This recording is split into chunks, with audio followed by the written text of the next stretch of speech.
The first time Nadir Vale carried Soraya Mercer in his arms, it was not because she was weak. It was because the world had finally become too heavy for her to stand under. Her red dress was soaked from the midnight rain, one heel hanging loose from her foot, her hands trembling against his shoulder as the city lights blurred behind them like 1,000 witnesses that refused to speak. He had picked her up outside a locked hotel entrance just after midnight, thinking he was only giving a stranded woman a ride home. But by sunrise, when he tried to take her back, Soraya clung to him like returning home was the one thing that might destroy her. Before we continue, please like, comment, share, and subscribe to Ancient Truth if you believe in kindness, second chances, and the quiet heroes who help people when no one else will. Nadir had never planned to stop that night. He was driving back from the hospital after visiting his older uncle, the only man who had raised him with patience instead of anger. The streets were almost empty, slick with rain, and the traffic lights changed for no one. He was tired, hungry, and thinking only of his apartment, a shower, and the comfort of silence. Then he saw her near the curb outside the Grand Meridian, standing beneath the hotel awning in a deep red dress that looked too elegant for the storm and too fragile for the panic in her face. At first, he slowed only because she stepped into the street without noticing his headlights. He hit the brakes so hard his chest slammed forward, and when she turned toward him, he saw tears mixed with rain on her face. She did not ask for help like people do when they expect kindness. She looked at him like someone who had asked too many times and been punished for it. Nadir rolled down the window, kept his voice calm, and told her she was going to get hurt standing there. Soraya looked over her shoulder toward the hotel doors, where two men in dark suits had just appeared. That was when she opened the passenger door and got in without a word. Her breath came fast. Her fingers gripped the small purse in her lap. She kept staring at the mirrors. Nadir could have demanded an explanation, but something about her silence warned him that questions might break whatever strength she had left. Her address was across town in a wealthy neighborhood with iron gates, polished stone houses, and security cameras watching every corner. But halfway there, as the rain softened and the clock passed 1 in the morning, she suddenly whispered that she could not go home. Nadir thought she meant she was embarrassed, or drunk, or running from a bad argument. Then she pulled her sleeve higher and revealed a bruise blooming along her wrist, the exact shape of someone else's fingers. He understood then that this was not a dramatic woman causing trouble after a party. This was a woman escaping something that had learned to wear a respectable face. Nadir took her to his apartment because he did not know where else was safe. It was not a mansion, but it was clean, high above the city, with wide windows and a quiet bedroom he rarely used except for sleep. Soraya tried to walk when they reached the lobby, but her legs gave out near the elevator. That was the moment captured in the memory that would haunt him later, Nadir lifting her carefully, her arms around his neck, her red dress gathered against his sleeve, the city shining behind them while she cried without sound. It looked like romance from a distance, but up close it was survival. He set her down on the edge of the bed, placed a blanket around her shoulders, and stepped back so she would not feel trapped. She was young, but not careless, beautiful, but not vain. Her hair clung damply to her cheeks, her makeup had streaked beneath her eyes, and yet there was something dignified in the way she tried to stop herself from shaking. Nadir found an old sweatshirt, left it by the door, and told her she could lock herself in the room if that made her feel safer. For the first time all night, she looked at him fully. In that look was suspicion, gratitude, shame, and a question she did not dare ask: why are you helping me?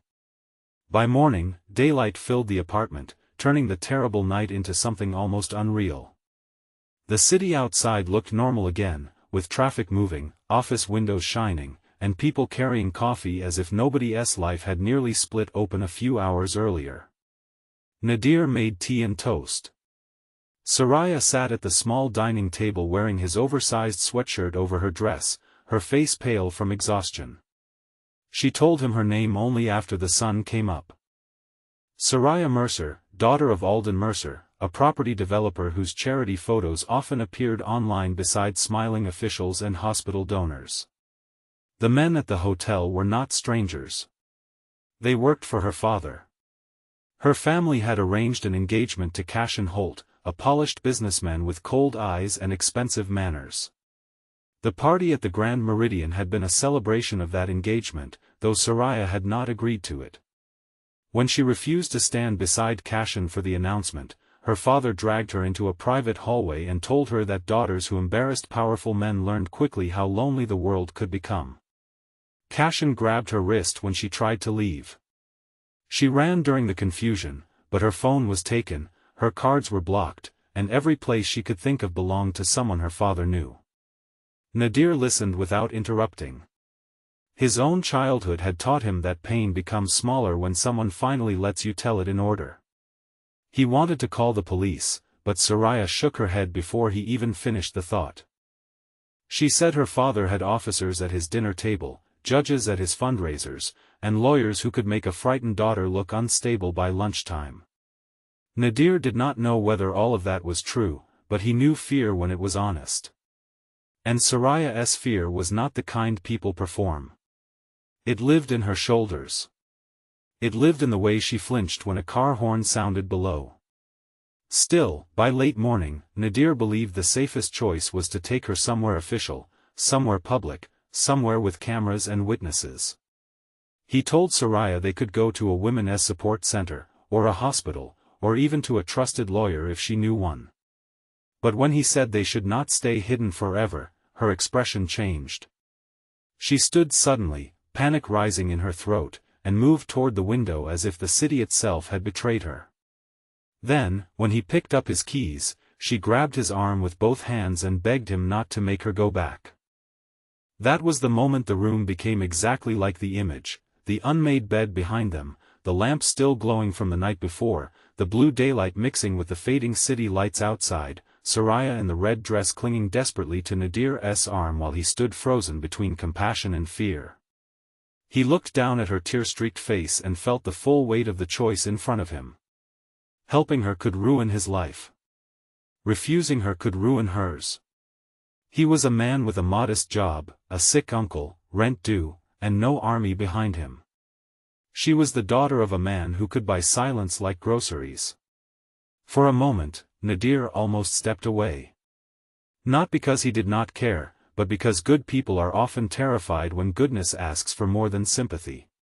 Then Soraya whispered that there was a place her mother used to take her before she died, a small community center on the east side run by a woman named Maribel Noor. Her mother had once told her that if she ever felt trapped, Maribel would know what to do. Soraya had not gone there because she was afraid her father would expect it. But with daylight spreading across the city, Nadir realized hiding in his apartment was not courage. Getting her to someone who could protect her properly was. They left through the service elevator just before noon. Soraya wore sunglasses and Nadir's jacket over her dress. The sunlight was bright, almost cruel, exposing everything the night had hidden. At the curb, a black sedan waited across the street. Nadir saw it before Soraya did. The driver looked down too quickly when their eyes met. Nadir did not panic. He opened the car door for Soraya, drove slowly, then turned into a crowded marketplace where delivery trucks, buses, and pedestrians swallowed them. Soraya kept one hand on the dashboard, breathing hard. Nadir told her to count the yellow signs they passed, then the street trees, then the people carrying bread. It was something his uncle had taught him during panic attacks after hard days. Name the world around you until your fear remembers you are still alive. The community center was a faded brick building painted with murals of birds, books, and open hands. Children were playing basketball in the yard. Women stood near the entrance sorting donated clothes. It looked too ordinary to be a rescue, but when Maribel Noor saw Soraya's face, she did not ask why a rich girl in a red dress had arrived with a stranger in a wrinkled blue shirt. She simply opened the door wider and said she had been waiting years for Soraya to choose herself. Soraya broke down then, not dramatically, not beautifully, but like someone whose bones had finally been allowed to stop holding up a lie. Maribel moved quickly. She called an attorney who specialized in family coercion and protective orders. She called a doctor who documented the bruise. She called a counselor who sat with Soraya in a sunlit office while Nadir waited outside with coffee growing cold in his hands. Every minute, he expected someone to accuse him of kidnapping, of interfering, of pretending to be a hero. Instead, Maribel sat beside him and told him that the hardest part of saving someone is accepting that you are not the whole rescue. You are only the bridge that helps them reach it. By afternoon, Alden Mercer arrived with 2 cars and 4 men. He did not storm in. Men like him rarely needed to shout. He wore a silver watch, a tailored coat, and the calm expression of someone used to rooms bending around him. Cash and Holt stood beside him, smiling like a knife. Alden thanked Maribel for caring for his troubled daughter and said the family would handle the matter privately. He looked at Nadir only once, but that look carried a threat clear enough to chill the air. He said some men mistake a woman's confusion for invitation, and some mistakes can become very expensive. Nadir's mouth went dry. He wanted to defend himself, but Soraya stepped forward before he could speak. Her hair was brushed now, her face washed clean, but the bruise on her wrist was visible, photographed, documented, and no longer hidden beneath silk. Her voice trembled, yet she did not retreat. She said she had not been confused when she ran. She had not been confused when Cashin hurt her. She had not been confused when her father tried to trade her future for a business alliance. And she was not confused now. She would not go home. The room went silent. For years, Soraya had been taught that obedience was love, that reputation mattered more than truth, that fear was the price of belonging. But in that ordinary community center, under fluorescent lights and afternoon sun, she discovered that a quiet no can be louder than a powerful man's entire empire. Alden's face hardened. Cashin stepped forward, but Maribel's lawyer raised her phone and calmly informed them that everything from that moment forward would be recorded. The men stopped. Power hates witnesses. The next weeks were not simple. Stories like this do not heal in one beautiful scene. Alden tried to ruin Nadir's reputation, claiming he had manipulated Soraya. Cashin filed statements painting himself as a concerned fiancé. Anonymous messages reached Nadir's workplace. His landlord suddenly questioned his lease. His uncle warned him that kindness sometimes opens doors to storms. But Nadir did not regret stopping that night. He gave his statement. He shared the dashcam footage showing Soraya entering his car alone and the hotel security clip Maribel's lawyer managed to obtain. Slowly, the truth became harder to bury. Soraya moved into a protected apartment connected to the center. She started therapy.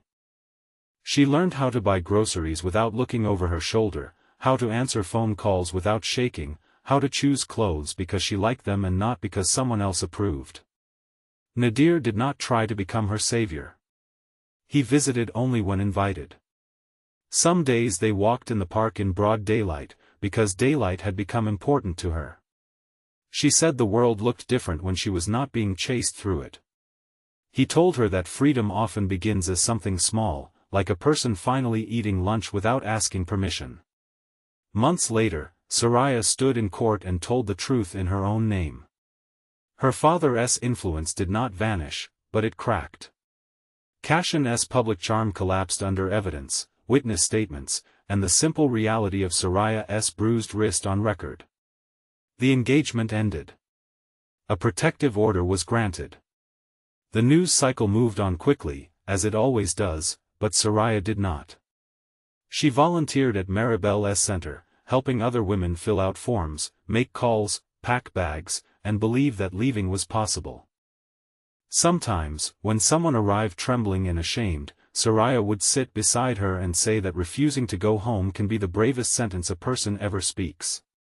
As for Nadir, he returned to his quiet life, but he was no longer the same man who had driven home tired in the rain. He had learned that heroism is not always a grand sacrifice. Sometimes it is slowing down when everyone else drives past. Sometimes it is offering a blanket without demanding a story. Sometimes it is standing in a room with powerful people and choosing not to look away from someone who has finally found the courage to speak. 1 year after the night he picked her up, Soraya invited Nadir to the community center's daytime fundraiser. The yard was full of sunlight, music, folding chairs, and children running between tables of food. Soraya wore a simple blue dress this time, not red silk chosen by someone else. She looked lighter, not because pain had disappeared, but because it no longer owned every room inside her.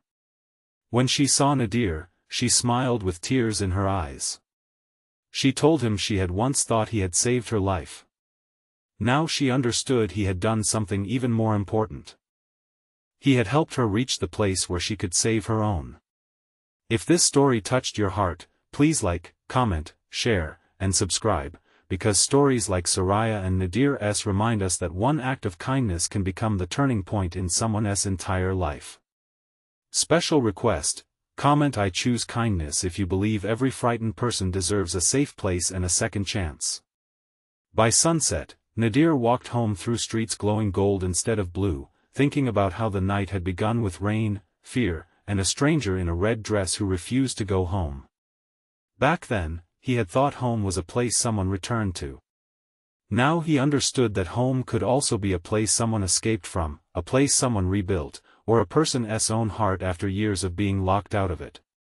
And somewhere across the city, Soraya stood in the doorway of the community center, welcoming another trembling soul inside, proving that the moment she refused to go home was not the end of her story. It was the first morning of her freedom.